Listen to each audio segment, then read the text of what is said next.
بسم الله الرحمن الرحيم. الرحمن علم القرآن.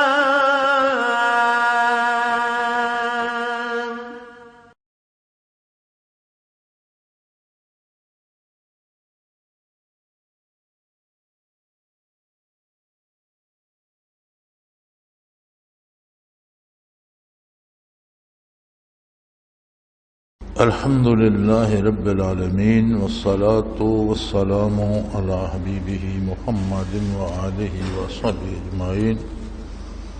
أعوذ بالله من الشيطان الرجيم. بسم الله الرحمن الرحيم. قل من ينجيكم من ظلمات البر والبحر تدعونه تضرعا وخفيا لئن أنجانا من هذه لنكونن من الشاكرين. قل الله ينجيكم منها ومن كل كرب ثم أنتم تشركون. قل هو القادر على أن يبعث عليكم عذابا من فوقكم أو من تحت أرجلكم أو يلبسكم شيعا ويذيق بعضكم بأس بعض. انظر كيف نصرف الآيات لعلهم يفقهون. وكذب به قومك وهو الحق قل لست عليكم بوكيل لكل نبأ مستقر وسوف تعلمون. اللهم سبحانك لا علم لنا إلا ما علمتنا إنك أنت العليم الحكيم. مولاي صل وسلم دائما أبدا على حبيبك خير الخلق كلهم.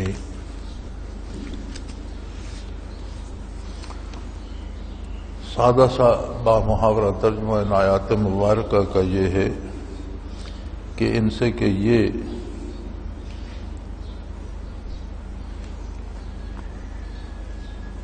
کہ جب تم مصیبت میں ہوتے ہو تو اس سے تمہیں کون نجات دیتا ہے، اس کے باوجود تم اللہ کے شریک بناتے ہو.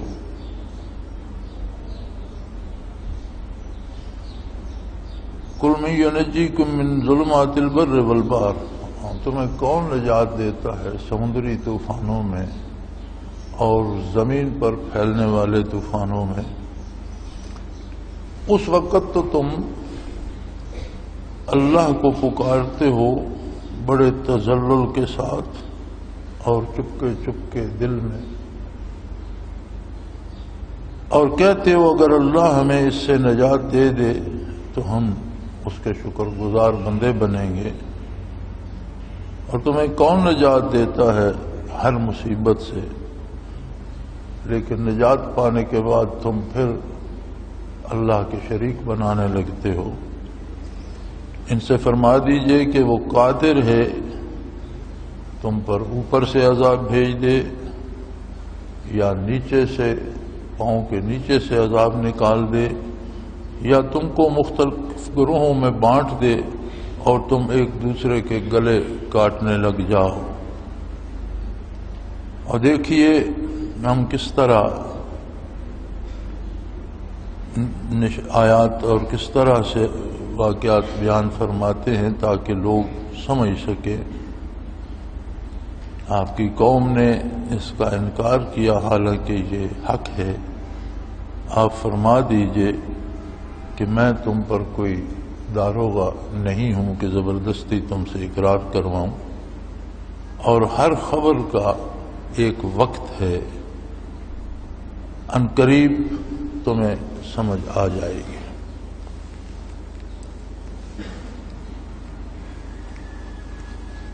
نزول قرآن کے وقت بھی عربوں کا چونکہ ذریعہ معاش تجارت تھا تو سمندری سفر بھی کرتے تھے اور خشکی کے سفر بھی کرتے تھے، اور سفروں میں آج کل کی طرح نہ کوئی سہولتیں تھیں، نہ کوئی موبائل فون تھے، نہ ہوائی جہاز تھے. مشکلات پڑتی تھی تو بڑے بڑے مشرک بھی پھر اللہ کریم فرماتے ہیں کہ اس وقت تو بڑی تذلل سے اللہ کو پکارتے اور چپکے چپکے. یہ بھی ایک بڑی عجیب بات ہے کہ ہمارے ہاں ہم دعا بھی مانگتے ہیں تو اللہ کو راضی کرنے کی بجائے ہماری کوشش یہ ہوتی ہے کہ لوگ سنیں کہ میں کتنی لمبی دعا مانگ رہا ہوں، کتنے خوبصورت جملے کہہ رہا ہوں اور کس انداز سے مانگ رہا ہوں. یعنی دعا میں بھی تصنع آ جاتا ہے. یہ بڑی عجیب بات ہے. آپ نے بھی دیکھا ہوگا، میں نے بھی اکثر نوٹ کیا ہے کہ ہمارے ائمہ مساجد بھی جب اپنی نماز کو مولوی پڑھتا ہے تو بڑے آرام سے ہلکی پھلکی پڑھ لیتے ہیں، لیکن جب جماعت سے پڑھانا شروع کرتا ہے تو پھر رکوع سجدے میں اس کی تسبیحیں پوری نہیں ہوتی. بھئی جو جماعت کے علاوہ جو ذاتی پڑھتے ہو وہ بھی تو اللہ کی عبادت ہے اور وہ بھی اسی اللہ کی عبادت ہے. تو اس میں مقصود ہوتا ہے کہ جو پیچھے کھڑے ہیں نا ان پر بھی کچھ روب ڈالا جائے کہ مولوی صاحب بڑی مزے کی نماز پڑھتے ہیں. یعنی دعا میں بھی ایک تصنع ہے، ایک بناوٹ ہے. حالانکہ دعا تو خالص اللہ کے لیے ہونی چاہیے، جس سے مانگ رہے ہو اسے سنوانا چاہیے. فرمایا جب تم مشرکین بھی مصیبت میں آ جاتے اور سمجھتے ہو کہ اب کوئی زندگی کا چارہ نہیں تو بڑے تذلل سے بڑے تذلل سے بڑے عاجزی سے اللہ کو پکارتے اور خفیہ. اس وقت کوشش نہیں کرتے کہ کوئی سننے والا سمجھے کہ بڑی درد سے دعا مانگ رہا ہے. اس وقت تو بڑے چپکے چپکے اور بڑے تذلل سے اور عاجزی سے دعا مانگتے ہو. اور اس میں دعا کا سلیقہ بھی سکھا دیا کہ دعا میں دو باتوں کا ہونا ضروری ہے. ایک اس میں تصنع اور بناوٹ نہ ہو، لوگوں کو نہ دکھایا جائے، اور دوسرا انتہائی عجز کا اظہار ہو، تذلل کا اظہار ہو. فرمایا پھر اللہ ایسا کریم ہے کہ وہ تمہاری دعائیں بھی سن لیتا ہے. اس وقت تو تم کہتے ہو لن انجانا من هذه لنکونن من الشاکرین، اگر اس مصیبت سے نکل گئے تو ہمیشہ اللہ کا شکر ادا کریں. اور یہ عمومی قاعدہ بھی ہے. قرآن کریم کا نزول بے شک خاص ہے لیکن اس کے احکام عام ہیں قیامت تک کے لیے. آج بھی باوجود ساری سہولتوں کے ہر طرح کی مصیبتیں موجود ہیں. سمندری طوفان بھی موجود ہیں، زمین پر آنے والی مصیبتیں بھی موجود ہیں، ہوائی جہاز بھی ہوا میں ڈگمگانے لگ جاتے ہیں. اور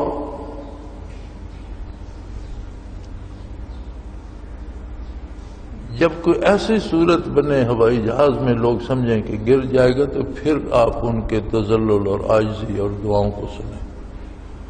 سمندری جہاز طوفان میں پھنس جائیں یا زمین پہ کوئی مصیبت بن جائے اور آدمی سمجھے کہ اب موت آئی اور کوئی بچنے کا سلیقہ نہیں ہے تو پھر بڑی عاجزی سے بڑے تذلل سے اللہ کو پکارتے. اور جب اللہ کریم اس مصیبت سے نکال دیتا ہے تو پھر کہتے ہیں جی فلاں کی برکت سے میں بچ گیا، فلاں نے مجھے بچا لیا، فلاں کی مدد سے میرا کام ہو گیا. یا اپنی دانائی کا پہ ناز کرتے ہیں، میں نے اپنی عقل مندی سے یہ کر لیا. تو فرمایا ان سے کہیے کہ جب تم سمندری طوفانوں میں، زمین پر آئی ہوئی مصیبتوں میں جب سمجھتے ہو کہ کوئی چارہ نہیں تو کس عاجزی اور کس تذلل سے اور چپکے چپکے بغیر نمائش کے اللہ کو پکارتے ہو اور کہتے ہو کہ اگر اللہ نے یہاں سے بچا دیا تو ہم بڑے شکر گزار بندے بن جائیں. اللہ کریم ہے، وہ جانتا ہے، اسے پتا ہے کہ تم کیا کرو گے. اس کے باوجود وہ جب تک تمہاری زندگی ہے تمہاری حفاظت فرماتا ہے، تمہیں بچا دیتا ہے. اور جب بچ کر آتے ہو اللہ تمہیں نجات دے دیتا ہے، بڑی بڑی مصیبتوں سے بچا لیتا ہے. اور جب بچ جاتے ہو تو پھر شرک کرنے لگ جاتے ہو، پھر اللہ کی عظمت بھول جاتی ہے اور پھر دوسروں کی طرف متوجہ ہو جاتے ہو، فلاں نے مجھے بچا لیا، فلاں نے میری مدد کی، فلاں نے میری مدد کی۔ اور یہ شرک ایسا جرم ہے کہ اس کا لازمی نتیجہ عذاب الہی ہے۔ ہر کام، ہر جملہ، ہر بات کسی نتیجے کا متقاضی ہوتا ہے۔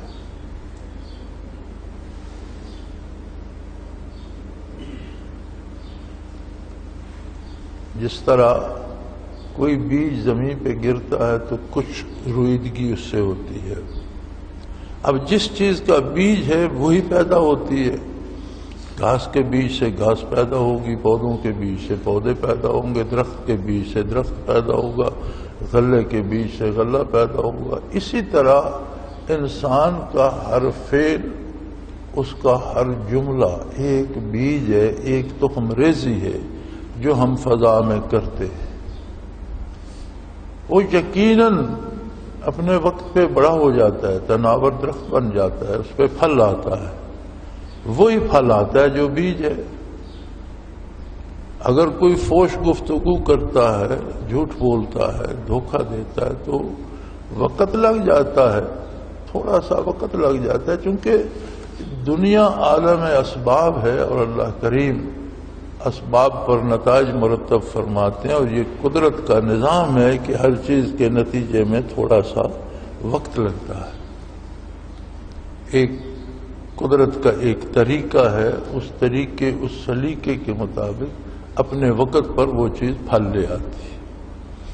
ہم بے فکر ہو جاتے ہیں، میں نے یہ کہا تو میرا کچھ نہیں بگڑا، میں نے یہ کیا تو میرا کیا بگڑا، میں نے اتنے ڈاکے کر لیے میرا کیا بگڑا، اتنے بندے مار دیے کیا بگڑا۔ فرمایا یقیناً بگڑے گا اگر توبہ نہیں کرو۔ ایک ہی راستہ ہے بچنے کا کہ کوئی خلوص دل سے رجوع اللہ کرے، توبہ کرے، اللہ معاف کر دے، وہ کریم ہے۔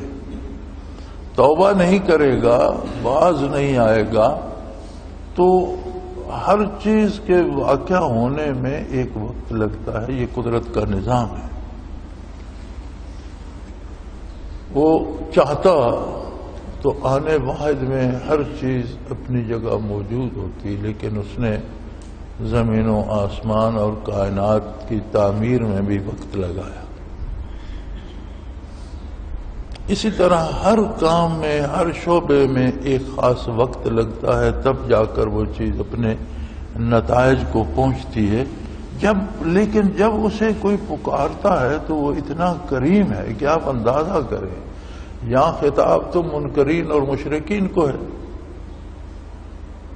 آئے کریمہ میں بات جو ہو رہی ہے، جو حکم ہو رہا ہے نبی کریم صلی اللہ علیہ وسلم کو بات کرنے کا، وہ مشرکین مخاطب ہیں۔ اور مشرکین بھی جب انتہائی مصیبت میں پھنس جاتے اور سمجھتے کوئی چارہ نہیں تو بڑے تذلل، بڑے عاجزی اور خلوص سے، دکھاوے کے بغیر اللہ کو پکارتے کہ یا اللہ یہاں سے بچا لے، ہم توبہ کرتے، ہم تیرے شکر گزار بندے بن جائیں۔ وہ ایسا کریم ہے کہ خلوص سے مانگی گئی دعا مشرک کی بھی سن لیتا ہے، کیونکہ اس وقت تو وہ مشرک نہیں رہتا، اس وقت تو کہتا ہے تیرے سوا کوئی نہیں ہے، تو ہی مجھے۔ اس وقت تو وہ بھی موحد بنا ہوا ہوتا ہے، اور اللہ تو عالم الغیب ہے، وہ جانتا ہے کہ یہ پھر مکر جائے گا، لیکن اس کا کرم اتنا ہے کہ یہ جاننے کے باوجود کہ یہ پھر مکر جائے گا، اس وقت کیونکہ وہ اس واحد لا شریک کو پکار رہا ہوتا ہے تو وہ اس کی دستگیری فرماتا ہے، اسے بھی مصیبت سے نکال دیتا ہے۔ اس میں سبق ہمارے لیے ہے۔ آج ہمارا بڑا مسئلہ یہ ہے کہ فلاں نے میری روزی بند کر دی، فلاں نے میرا رزق روک دیا، فلاں میری شادی نہیں ہونے دیتا، فلاں نے میرے بچوں کی شادیاں باندھ دی۔ یہ عجیب بات ہے، سمجھ میں نہیں آتی کہ لوگوں کے عقائد و نظریات کو کیا ہو گیا؟ کیا اللہ کریم کی کائنات جادوگروں کے قبضے میں چلی گئی ہے؟ اب تقدیروں کے فیصلے وہ کرتے؟ یہ ہمارے ایمان کی کمزوری کی دلیل ہے۔ ہم اس کی عظمت سے نا آشنا ہو چکے ہیں؟ کیا ہم جو امتی ہونے کا دعویٰ کرتے ہیں، جو اللہ و اللہ کے رسول صلی اللہ علیہ وسلم پر ایمان کا تھا، کیا ہم اس اللہ کو نہیں پکار سکتے کہ یا اللہ میں اس مصیبت میں ہوں، اس سے میری نجات فرما؟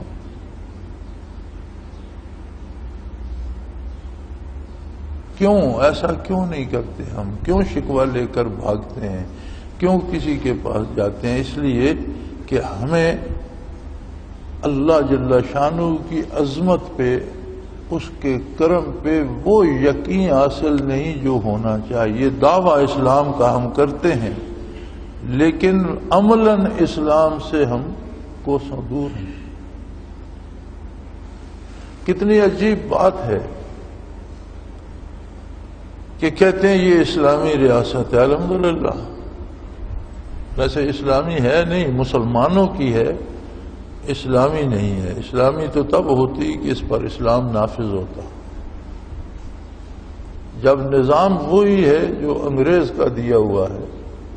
کتنی عجیب بات ہے، 63 برس گزر گئے، اسی نظام کو چلایا جا رہا ہے اور اسی پہ اصرار ہے تمام سیاستدانوں کا کہ یہ نظام جو ہے اسے کچھ نہیں ہونا چاہیے، حالانکہ وہ کافروں کا بنایا ہوا غلاموں کے لیے ایک نظام ہے، ایک سلیوری سسٹم ہے، لیکن سارے اس پہ مصر ہیں۔ اس کی وجہ یہ ہے کہ جو اقتدار میں آ جاتے ہیں وہ آقا بن جاتے ہیں اور باقی 20 کروڑ لوگ ان کے غلام بن جاتے ہیں، انہیں وہی نظام منظور ہے۔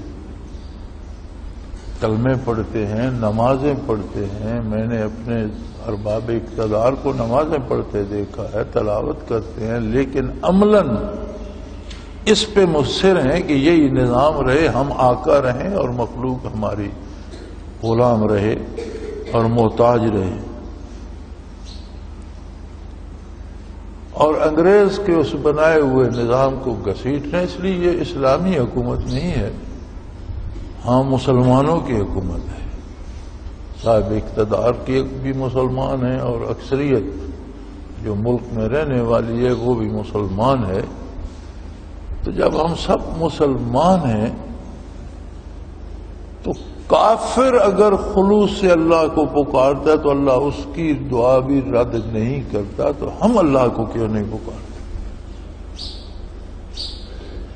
ہم کیوں اپنے مسائل اس کی بارگاہ میں پیش نہیں کرتے؟ ماں و شما سے منتیں کرنے کی بجائے سیدھے اس کی بارگاہ میں ہاتھ کیوں نہیں اٹھاتے؟ لیکن یہاں عجیب حال ہے،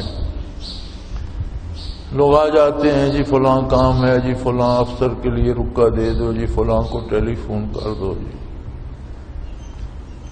کسی کو تجربتاً بھی کہہ دیا جائے کہ بھئی میں تیرے لیے دعا کروں گا تو وہ ناراض ہو کے جاتا ہے کہ جناب تنخواہ دیا، مجھے چٹھی بھی نہیں دی، میرے لیے فون بھی نہیں کی۔ یعنی اس بات کی تو کوئی اہمیت ہی نہیں کہ اللہ سے دعا کریں گے، اس پہ کوئی راضی نہیں ہوتا، لوگ ناراض ہو جاتے ہیں کہ میں گیا تھا جی اور مجھے کہا دعا کریں گے، بھلا یہ بھی کوئی بات ہے؟ اور ویسے ہی چٹھی لکھ دو، اس کا کام نہ ہو تو وہ خوش ہو جاتا، انہوں نے تو لکھ دی تھی جی، آگے اس نے نہیں مانی تو نہ۔ اتنا سا بھی اعتماد ہمیں اللہ کریم پہ نہیں ہے تو پھر کیا مسلمانی ہے ہماری؟ تو میں اکثر آپ سے کہا کرتا ہوں کہ میں بھی جب کہتے ہیں دعا کریں، میں کہتا ہوں میں ضرور آپ کے لیے دعا کرتا ہوں، دعا مسلمان کا مسلمان پر حق ہے اور ہم سب کو ایک دوسرے کے لیے دعا کرنی چاہیے۔ میں آپ کے لیے دعا کروں گا، آپ میرے لیے کریں، لیکن سب سے اچھا طریقہ یہ ہے کہ اپنا مقدمہ خود بارگاہ الہی میں پیش کریں۔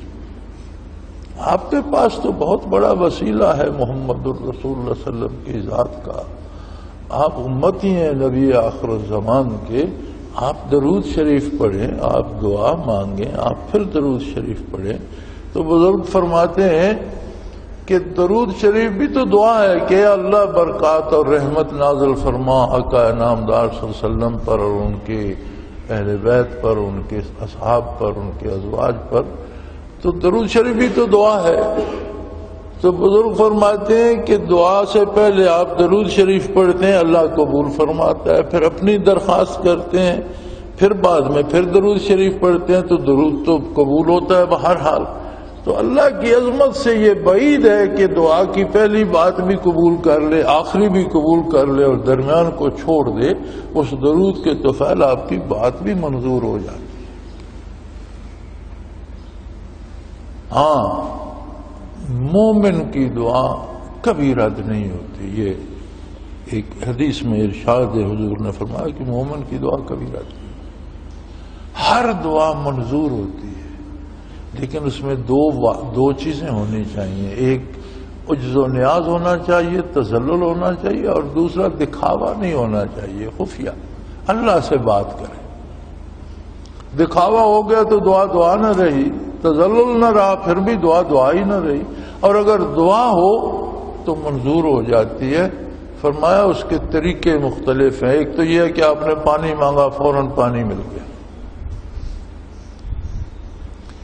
ایک یہ ہے کہ آپ پانی پانی کر رہے ہیں، شاید آپ کو دودھ مل جائے، متبادل کو اچھی چیز مل جائے، اور آپ شکوہ کرتے رہیں مجھے پانی نہیں ملا۔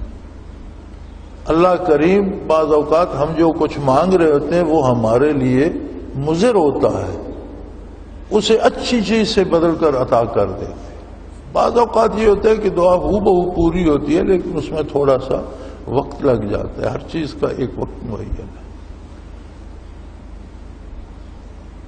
اور اکثر یہ ہوتا ہے کہ جس دعا کے بدلے کسی کو کچھ نہیں دنیا میں ملتا، وہ اللہ کریم اپنے پاس محفوظ رکھ لے۔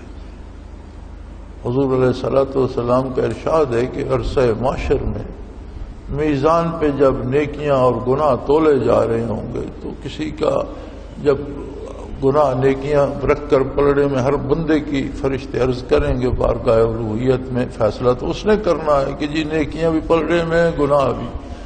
تو بعض لوگ ایسے ہوں گے جن کی وہ رپورٹ کریں گے جی حضور ہم نے تو نیکیاں بھی رکھ دی پلڑے میں، دوسرے میں گناہ بھی رکھ دیے، تو اللہ فرمائے گا سب رکھ دیں، تو فرمائے گا کچھ نیکیاں اس کی میرے پاس ہیں جو تمہارے پاس نہیں ہیں، وہ بھی لے جاؤ۔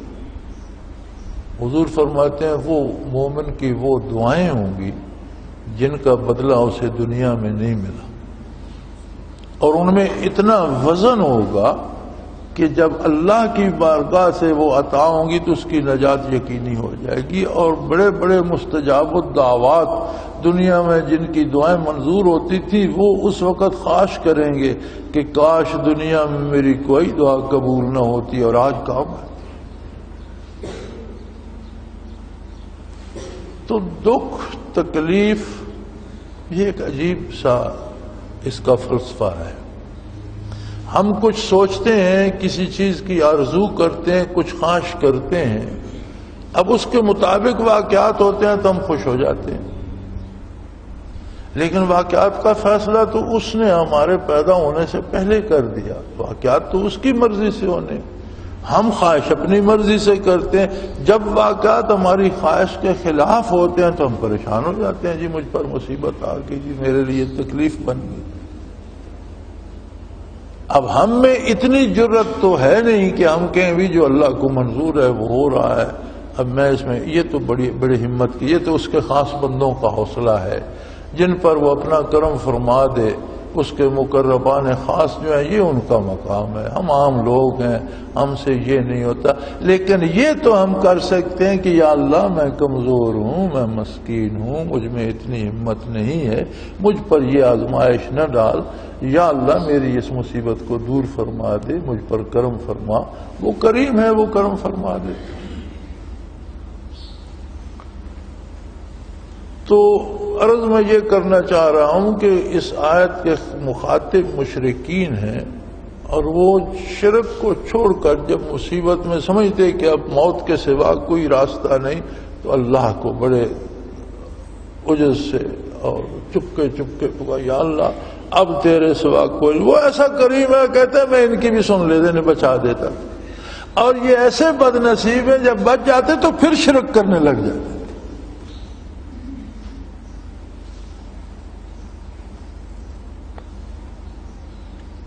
قل والقادر علی ان یبعث علیکم عذابا من فوقکم و من تحت ارجلکم او یلبسکم شیعا، وہ قادر ہے، اگر تمہارا رویہ یہی رہا کہ تم زبان سے اسلام کی بات کرتے رہے، اللہ کی عظمت کی بات کرتے رہے، نیکی کے دعوے کرتے رہے، اور عملاً کردار برا رہا، عملاً برائی کرتے رہے، عملاً سود کھاتے رہے، عملاً دھوکہ دیتے رہے، عملاً چوریاں کرتے رہے، عملاً جھوٹ بولتے رہے، تو فرمایا وہ بڑا قادر ہے ہر چیز پہ، زبردست ہے، وہ جو چاہے کرتا ہے۔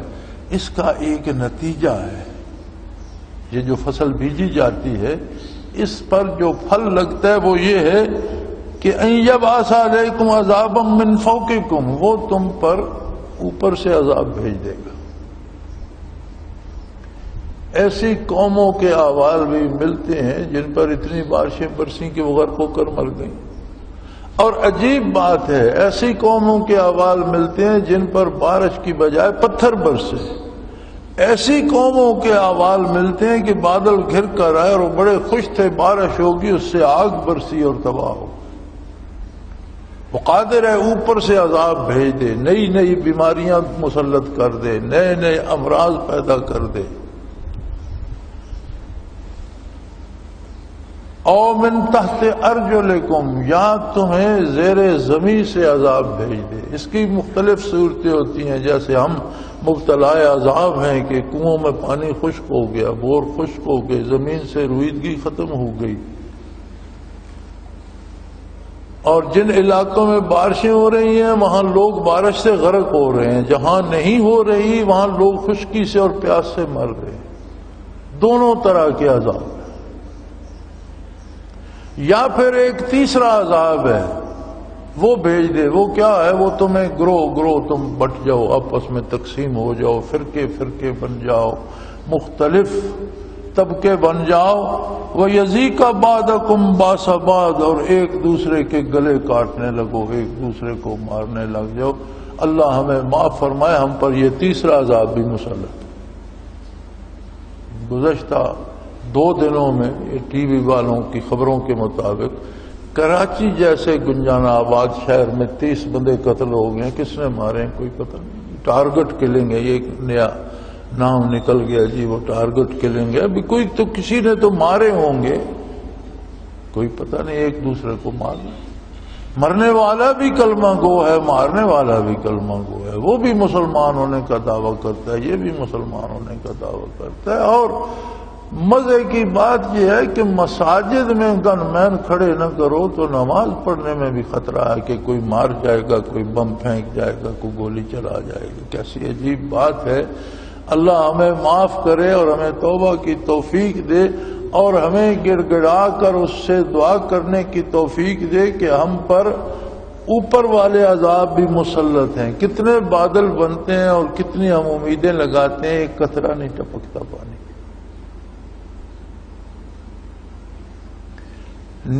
قدموں کے نیچے والے عذاب بھی مسلط ہیں، کنویں خشک ہو گئے، بوروں میں پانی خشک ہو گیا، زمین سے رویدگی ختم ہو گئی، نہ فصلیں اگ رہی ہیں، نہ کوئی گھاس کا تنکا ہے، نہ جانوروں کے پینے کا پانی ہے، نہ اپنے پینے کا پانی ہے۔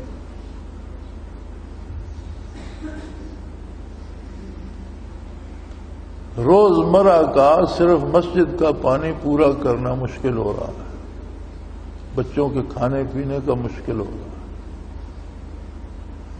10 میل سے ٹینکر بھر کر لاتے ہیں، اور وہ بھی اللہ کا شکر ہے کہ 10 میل پہ بھی مل رہا ہے کہ اور قیمتاً ملتا ہے، پھر وہ اس کے تیل کا خرچہ، پھر وقت کا جو ہے اثرات ہے وہ سارا، لیکن کیا کریں۔ اور اس کے ساتھ یہ تیسرا عذاب بھی ہے، ہم گروہ در گروہ بٹ گئے ہیں۔ لفظ شیعہ قرآن حکیم میں 8-10 جگہ پر آیا ہے، اس کا لفظی مطلب گروہ ہے، لیکن کسی اچھے گروہ پر قرآن کا اطلاق قرآن نے اس لفظ کا نہیں کیا، برے گروہوں کو شیعہ کہا گیا ہے۔ فرمایا اللہ وہ ایسا قادر ہے کہ تمہیں شیعہ بنا دے، گروہ بنا دے، اور ہر گروہ دوسرے کو قتل کرنے لگ جائے۔ آج میرے بھائی ہمارے سامنے ہے، ہم پر اوپر سے بھی عذاب مسلط ہے، ہم پر نیچے سے بھی عذاب مسلط ہے، اور ہم گروہ ہو کر ایک دوسرے کو قتل بھی کر رہے ہیں۔ اور ہم ایسے بد نصیب ہیں یعنی ہماری بدبختی یہاں پہنچ چکی ہے کہ ہم قتل کرنے کے بعد فخر کرتے ہیں کہ میں نے اتنے بندے قتل کر دیے. یہ کون سا کمال کی بات، یہ تو عذاب الہی ہے. تو فرمایا ان سے کہہ دیجئے تو تم اللہ کی بارگاہ کو چھوڑ کر شرک کرتے ہو، اللہ کی اطاعت نہیں کرتے. ایک بات خوب سمجھ لیں، شرک صرف بتوں کو پوجنا نہیں ہے، بتوں کو پوجنا بھی شرک ہے، لیکن سب سے خطرناک شرک یہ ہے کہ اللہ کی نافرمانی کر کے غیر اللہ کی اطاعت کی جائے کسی نفع کی امید پر یا اس کے نقصان کے ڈر سے. غیر شرعی کام کیا جائے کسی امیر بندے کو یا کسی صاحب اقتدار کو خوش کرنے کے لیے، اللہ کی نافرمانی کی جائے کہ یہ میرا بہت کام آئے گا، یہ بہت بڑا شرک ہے. آپ نے اسے وہ درجہ دے دیا جو اللہ کا حق ہے. اور اگر یہ شرک ہے تو پھر وہی بچیں گے جنہیں اللہ نے بچایا ہوا ہے. پھر آپ اپنے ارد گرد دیکھیں، ہم تو سارے اس میں مبتلا ہیں. مولانا احمد علی لاہوری رحمۃ اللہ تعالی علیہ فرماتے تھے کہ جب اذان ہوتی ہے اور ایک دکاندار بیٹھا ہے، وہ دکان بند نہیں کرتا کہ یہ گاہک آئے ہوئے ہیں میری روزی میں خلل آ جائے گا، نماز کو مؤخر کر دیتا ہے، نماز وقت پر ادا نہیں کرتا، مسجد نہیں جاتا، لیکن وہ گاہکوں میں لگا رہتا ہے. تو اس نے اللہ کو رب نہیں سمجھا، اس نے دکان کو رب سمجھا ہوا ہے. تو ہم اپنے امور میں ہم اپنے اندر جھانکیں کہ میں اپنے روزمرہ کے امور میں کتنا بھروسہ اللہ پہ کرتا ہوں اور کتنا غیر اللہ پہ کرتا ہوں. جائز شرعی وسائل اور اسباب اختیار کرنا یہ اللہ کی عبادت ہے. اسباب بھی اسی نے پیدا کیے ہیں، لیکن وہ اسباب جو شرعاً جائز ہیں ان کو اختیار کرنا ایسی عبادت ہے جیسے ہم سجدہ کرتے ہیں، رکوع کرتے ہیں، روزہ رکھتے ہیں، جیسے وہ عبادت ہے. اسی طرح امور دنیا میں اسباب اختیار کرنا جو جائز ہوں، اللہ کے رسول کے حکم کے مطابق ہوں، وہ عبادت ہے. لیکن اللہ کے رسول صلی اللہ علیہ وسلم کے حکم کو چھوڑ کر غیر شرعی طریقے اختیار کرنا، جھوٹ بول کر، خوشامد کر کے، دھوکہ دے کر، کم تول کر رزق کمانا، یا اللہ کی نافرمانی کر کے صاحب اقتدار لوگوں کی خوشامد کرنا کہ مجھے اس طرح سے فائدہ ہوگا، یہ وہ شرک ہے جس کی ہمیں سمجھ ہی نہیں آتی اور جس میں عمریں برباد ہو جاتی. اور ان سب کرتوتوں کا نتیجہ جو نکلتا ہے، فرمایا وہ یہ ہے کہ اللہ قادر ہے تم پر اوپر سے عذاب بھیج دے. وہ قادر ہے جس زمین نے تمہیں پالا ہے، جو تمہارے لیے ہر وقت سینہ کھلا رکھتی ہے، کھیتیاں پیدا کرتی ہے، پھل پیدا، وہ تنگی کر دے، نیچے سے عذاب آ جائے، فصلیں رک جائیں، پھل رک جائیں، پانی رک جائے. وہ قادر ہے تم میں وبائی امراض بھیج دے، اوپر سے بھیج دے یا زمین میں یا فضا میں ایسی تبدیلیاں ہیں کہ عجیب عجیب مرض تمہیں گھیر لیں. اور پھر سب سے بڑا عذاب جو آخر میں ارشاد فرمایا وہ یہ ہے کہ وہ قادر ہے تمہیں گروہوں میں بانٹ دے اور ہر گروہ دوسرے گروہ کے قتل کے درپے ہو جائے اور ایک دوسرے کی گردنیں کاٹتے پھر او یلبسکم شیعا ویذیق بعضکم باس بعض. اللہ ہمیں معاف فرمائے، خلوص سے دل سے توبہ کی توفیق عطا کرے. ہم ان تینوں عذابوں میں اس وقت مبتلا ہیں. انظر کیف نصرف الآیات لعلہم یفقہون. فرمایا یہ باتیں اللہ کریم فرماتے ہیں میں اس لیے ارشاد فرما رہا ہوں کہ لوگوں کو سمجھ آئے کہ ہم کیا کر رہے ہیں، برائی کو چھوڑ دیں، شرک سے تائب ہوں، میری عظمت کا اقرار کریں اور میرے حبیب کی اطاعت کو شعار بنائیں. اور یاد رکھیں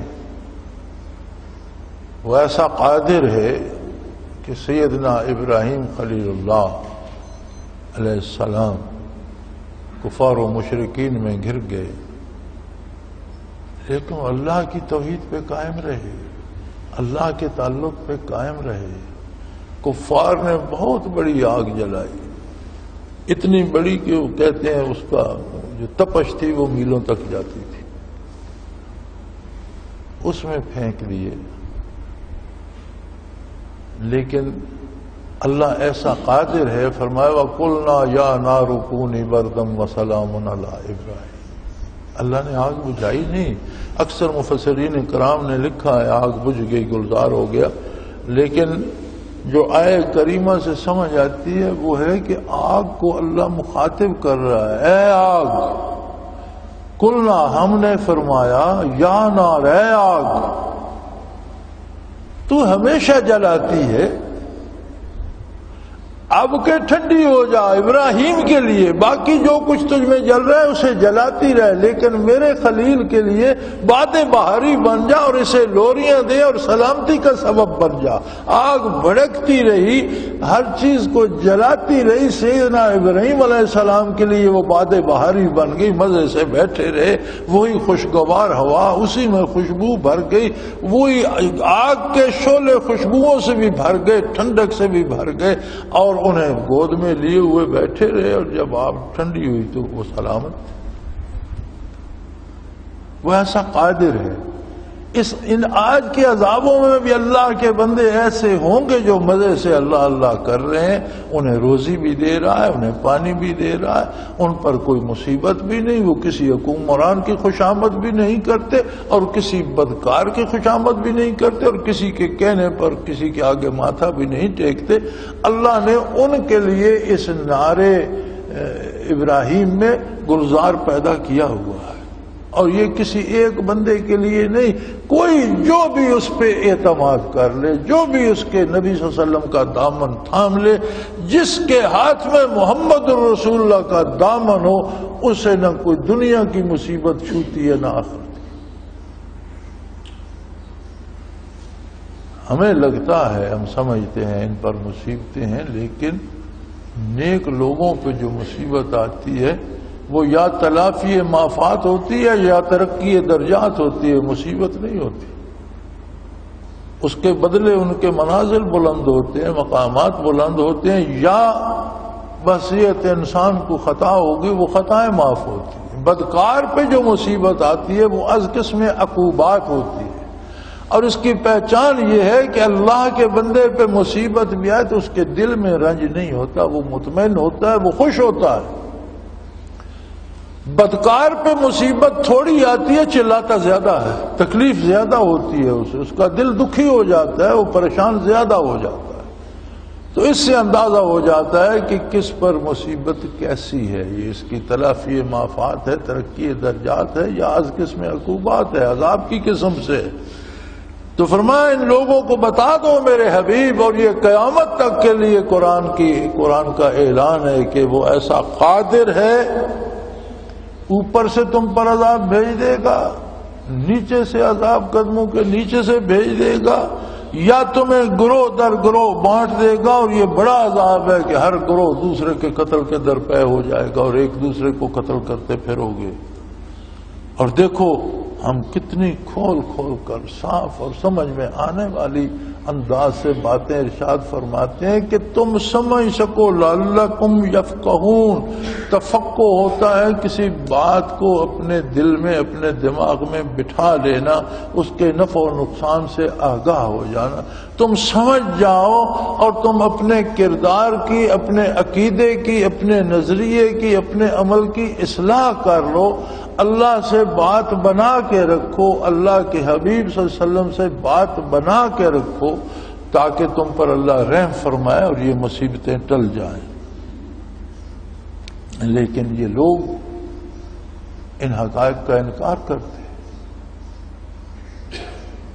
وَقَذَّبَ بِهِ قَوْمُكَ، اپنے حبیب کو ارشاد فرمایا جا رہا ہے کہ لوگ آپ کے خادم ہونے کا، آپ کے امتی ہونے کا، آپ کے قوم ہونے کا اعلان بھی کرتے ہیں، اور ان باتوں کا، ان حقائق کا جو اللہ نے بتائی ہیں انکار بھی کرتے ہیں. اور کہتے یہ پھر میں نے یہ کر دیا، میرا کیا بگڑا،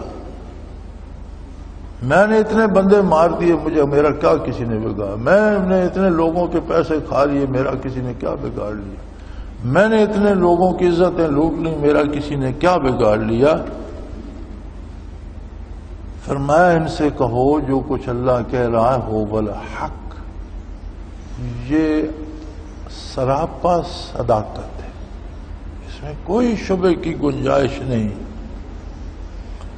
ہاں ایک بات ہے، پہلی بات تو یہ ہے کہ انہیں یہ بھی فرما دیجئے کل لست علیکم بوکیل، انہیں یہ فرما دیجئے کہ میری یہ ذمہ داری نہیں کہ تم سے زبردستی توبہ کرواؤں، میری ذمہ داری تم تک اللہ کا پیغام پہنچانا ہے، اور تم چاہو تو تمہیں توبہ کا طریقہ بتانا ہے، اللہ تمہاری توبہ قبول فرمائے، لیکن تم نہ کرنا چاہو تو میں زبردستی نہیں کرتا تمہارے ساتھ۔ ہاں ایک بات یاد رکھ لو، لکل نبأ مستقر، ہر کام کا ایک وقت معین ہے۔ بزرگ فرماتے ہیں کہ کوئی زہر کھا جائے اور اسی وقت اس پر اسے ڈائریا ہو جائے، اسے پیچس لگ جائیں، کیا شروع ہو جائے، تو وہ خراب تو ہوگا لیکن اس کا ہضم نہ ہونا اس کے بچ نکلنے کی دلیل بن جاتا ہے۔ ہو سکتا ہے وہ مرے نہیں، بچ جائے، وہ زہر خارج ہو جائے، لیکن اگر ہضم ہو جائے، اس سے کچھ تکلیف نہ ہو، تو پھر اس کی موت یقینی ہے۔ گناہ زہر ہے، ہر کام کا ایک وقت معین ہے۔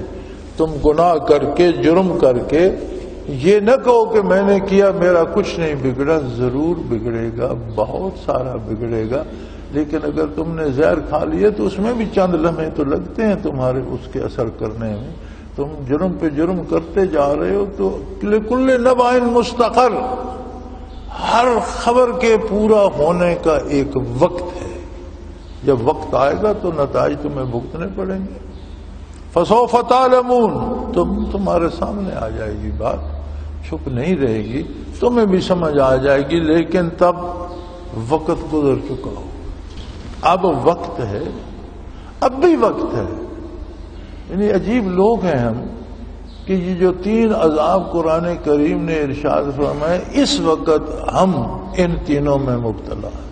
کم از کم مجھے اس میں کوئی شبہ نہیں کہ ہم پر اب یہ تینوں عذاب مسلط ہیں، اور اس کا ایک ہی راستہ ہے کہ ہم پورے خلوص سے اپنے اللہ سے توبہ کریں، اپنے نبی صلی اللہ علیہ وسلم سے عہد وفا باندھیں، اور عرض کریں کہ اے اللہ میں تیری اطاعت کرتا ہوں، تیرے نبی کا تابعدار ہو جاؤں گا، اللہ ہمیں ان مصیبتوں سے نجات دے۔ آج بھی ہم توبہ کر لیں تو یہ سارے عذاب ٹل سکتے ہیں، لیکن اللہ ہمیں توفیق دے اور ہم ایک دوسرے کو مارنے اور قتل کرنے کی بجائے رجوع الی اللہ کریں، توبہ کریں اور اللہ سے معافی چاہیں۔ وآخر دعوانا ان الحمدللہ رب العالمین۔ اللہ اللہ اللہ اللہ اللہ اللہ اللہ اللہ۔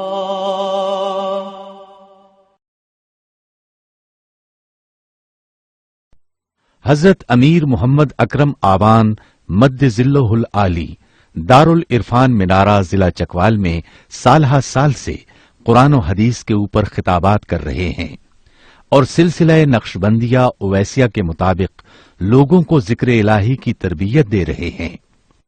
وہ قرآن پاک کی تفسیر ترتیب وار بیان کر رہے ہیں۔ تفسیر قرآن کو وہ موجودہ ملکی اور بین الاقوامی حالات کے مطابق بیان کرتے ہیں۔ موٹر وے سے کلر کہار کے انٹرچینج سے نکلتے ہوئے، کلر کہار کی جھیل سے ہوتے ہوئے، میانی، بوچھال اور نور پور سے گزرتے ہوئے دارالعرفان منارہ پہنچ سکتے ہیں۔ حضرت امیر محمد اکرم آوان نے بچیوں اور بچوں کی دینی اور دنیاوی تعلیم کے لیے سقارہ اکیڈمی کے نام سے ایک درسگاہ بھی قائم کی ہے، جس کا افتتاح ملک پاکستان کے صدر جنرل محمد ضیاء الحق نے اپنے دست مبارک سے کیا تھا۔ وہ تمام احباب جو اسلام کی طلب رکھتے ہیں، ان سے گزارش ہے کہ دارالعرفان منارہ ضلع چکوال میں امیر محمد اکرم آوان صاحب کے خطابات سے مستفید ہوں۔ وہ ہر جمعے کو نماز سے پہلے بیان فرماتے ہیں۔ ہر ماہ کی پہلی اتوار کو ماہانہ اجتماع ہوتا ہے جس میں آپ خصوصی خطاب فرماتے ہیں اور پاکستان کے چاروں صوبوں سے احباب اس اجتماع میں شرکت کرتے ہیں۔ اس کے علاوہ یہاں سال میں 2 مرکزی اجتماعات بھی ہوتے ہیں، ایک رمضان المبارک میں اعتکاف کا اجتماع اور دوسرا جولائی اور اگست میں 40 دن کا اجتماع ہوتا ہے جس میں روحانی تربیت کی جاتی ہے۔ اپنا خون سیماب دے کر اتنا ہم کر جائیں گے، نام آقا کا چمن میں پھر رقم کر جائیں گے۔